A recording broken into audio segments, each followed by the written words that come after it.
Hello and welcome to a special whiskey trials. So, about 20 minutes ago, I put an Instagram post up of my measly collection of whiskey, and I asked the people that follow me, what would you like me to talk about? And I'll do it right now, and hopefully I get this video up if I can stop stammering like a fool, and I can get it up on YouTube before the night is out. And Mr. Padreatletico said he would like to talk about the Springbank, hence the Springbank in the background. And as it's quite nice weather here in Scotland, I thought I might do it in the garden. So let's go. Whoa, there you are. Okay, let's do this then. Mr. Padreatletico, I guess you are the father of athletics, and I am not the father of whiskey. I wish. Okay, but here it is, the Springbank 10. Now, I just wanted to talk a little bit about the branding first. It's so simple, look at it. It's just so nice though. It's the orange and black, the big bold single logo, you know, it's got the cool kind of Viking-like font, but there's no faff on it. There's no description, you know, no tasting notes, nothing like that. So yeah, it's a Campbelltown, aged 10 years.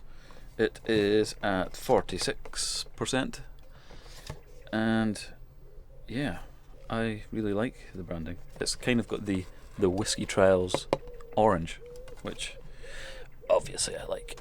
But on the bottle, it's got quite an interesting little ditty. Let me read it to you. Springbank is unique amongst Scotland's distilleries. Every part of the process, from malting to bottling, is carried out at the distillery. That's cool. I mean, yeah, I think that's a one-off. Unlike other whiskies, Springbank single malt whisky is free of artificial colouring. Also, it is not chill filtered.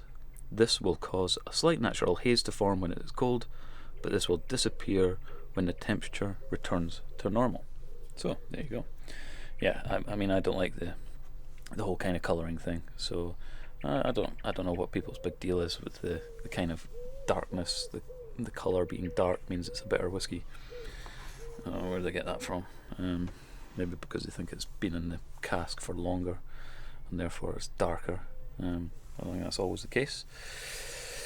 Anyway, so the Springbank 10, Mr. Atletico.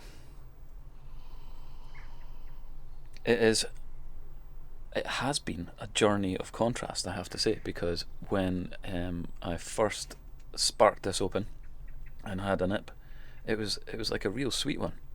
For me, I was getting a lot of sweet flavours. In fact, my notes are right here. So on the neck pour, the nose, I was getting honey, tropical fruits, but an earthiness too. The taste was big and bold. Leads with a slight lemon and citrus, but then a big wood punch actually, that mellows nicely into that honey from the nose. It does have a burn.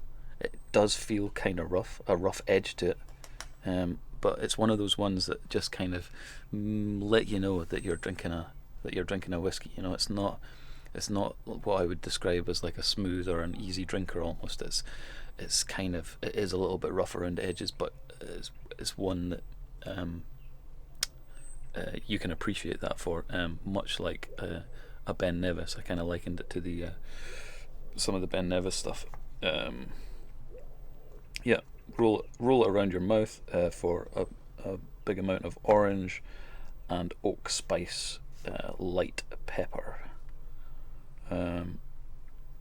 Yeah, so like I said, that was my kind of initial feeling on it, and I was really kind of like, oh, it's got this nice sweetness, but it's got the kind of rough edge to it, and earthiness. I was really, really enjoying it, and then I kind of left it for a little bit because it was getting a bit low, and obviously I like to keep a little bit to do these trials with, and then I went back to it and tasted it, only to find this real smoky edge to it, which I don't know if I didn't get it, or if I was just focusing on some of the other flavours. But now it's like, it's not, as well as it's teamed with that earthiness that I talked about earlier. It's almost like an Islay malt, but the earthiness isn't quite peaty, but the smoke isn't peat smoke.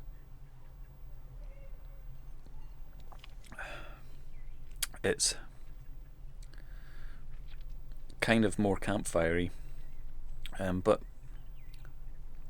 I don't know. It's obviously just I think the charred wood from the inside of the cask. It must have been a heavily charred casks, but it's so good.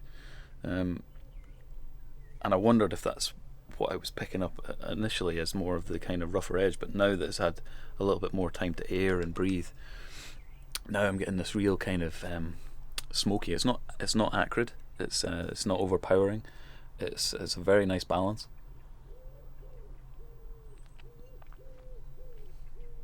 But yeah, get that big punch of orange there. Just put it rolled underneath my tongue. Yeah, a real blast of citrus. And definitely a bit of a white peppery, slightly numbing Szechuan pepper kind of feel to it. I mean, it is superb for a 10-year-old. I mean, when I first started drinking this, I thought, has this taken the top spot off the Talisker 10? And it could well have, in terms of, well, I mean, for me anyway, it's something that's definitely up there. For a 10-year-old, it really is superb. And being at the 46%, being non-chill filtered, they're doing everything right for me. That's just what I want to see in a whiskey, and especially on a 10, because you tend to you see it in some ranges where they'll put out the 40% at the 10 and the 12, and then they'll start going up to 46 a bit later on in the 18s and 21s and the like, and the 15s. And it kind of feels like a little bit of a cop out. I really like what Springbank are doing. It has now made me a Springbank fan. This is my first Springbank that I've ever had, and I'm definitely a fan now. I'm going to buy more. I would like to have the 10 on my shelf at all times. It is one of the ones that has immediately gone to a must-have for me. But yeah, it has inspired me to try the other Springbank stuff and visit the distillery as well. So yeah. Well, Mr. Padreatletico, Mr. Father of Athletics, I hope you enjoy this video. It was made for you. You wanted me to speak about a Springbank 10, and that I have, and I hope you enjoyed it, and I hope I've inspired you to go out and buy a Springbank 10. Sláinte.